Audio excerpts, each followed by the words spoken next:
আসসালামু আলাইকুম everyone, welcome to ইহদিনা kitchen. আজকে আমি আপনাদেরকে দেখাবো চিকেন ভুনা বানিয়ে। তো এই চিকেন ভুনাটা কীভাবে বানানো যায় সেটা আপনারা আজকে এই ভিডিওটাতে দেখে নেবেন। এই চিকেন ভুনাটা খেতে ছোট বড় সবাই অনেকটাই পছন্দ করে। একদম কম সময় আর কম উপকরণে এই চিকেন ভুনাটা বানিয়ে নেওয়া যায়। যারা যারা ভাবতেছেন যে এই চিকেন ভুনাটা কীভাবে বানাবো তাদের জন্য আজকের এই ভিডিওটা। তাহলে চলুন শুরু করা যাক ভিডিওটা। এখানে আমি একটা প্লেটের মাঝে 500 গ্রাম ব্রয়লার মাংস নিয়েছি। চুলায় একটা ননস্টিকের প্যান বসিয়ে এখানে আমি দিয়ে দেবো সরিষার তেল। তেলটা দেওয়ার পর এই তেলটা গরম হওয়ার পর আমি দিয়ে দেবো কুচানো পেঁয়াজ। পেঁয়াজটাকে আমি অল্প ভেজে নেব।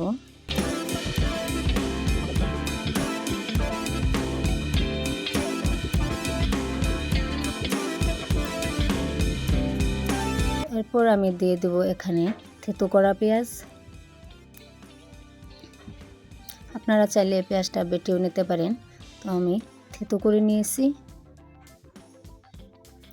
এখন আমি দিয়ে দিব থেতো করা রসুন, আদা, এর সাথে দিয়ে দেব দারচিনি, লং, এলাচ, অল্প পরিমাণে রসুনের গোটা। এগুলি দিয়ে আমি ভালো করে নাড়াচাড়া দিয়ে নিব। এরপর আমি দিয়ে দেব লঙ্কা গুঁড়ো, হলুদের গুঁড়ো,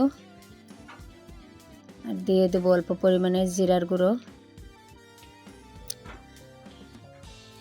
এর সাথে দিয়ে দেব কাশ্মীরি লঙ্কার গুঁড়ো।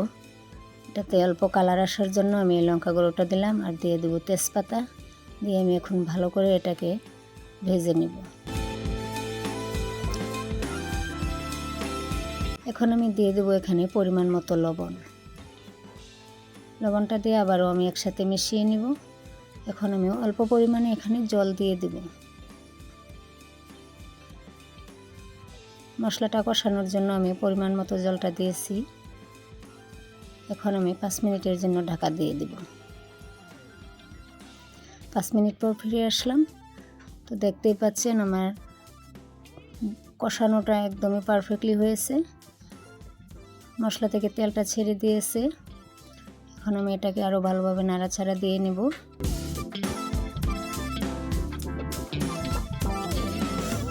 এখন আমি চিকেনটা এখানে দিয়ে দিব।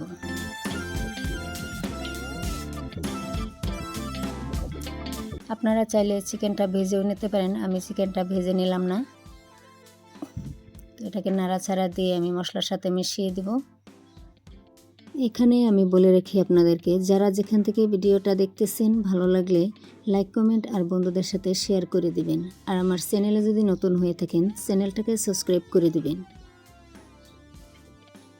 তো দেখতেই পাচ্ছেন আমার এটা মেশানো হয়ে গিয়েছে। আমি আরও অল্প সময় এটাকে ভেজে নিব।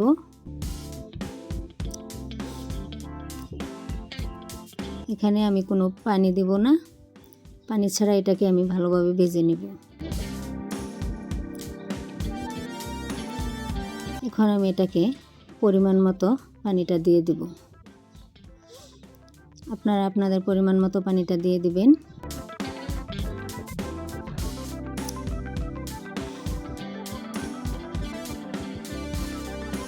অল্প নাড়াচাড়া দিয়ে আবারও আমি এটার সাথে মিশিয়ে দেব।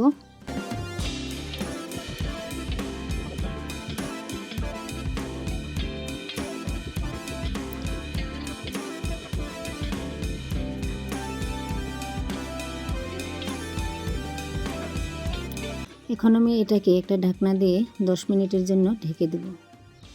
10 মিনিট পর আমি আবারও ফিরে আসলাম।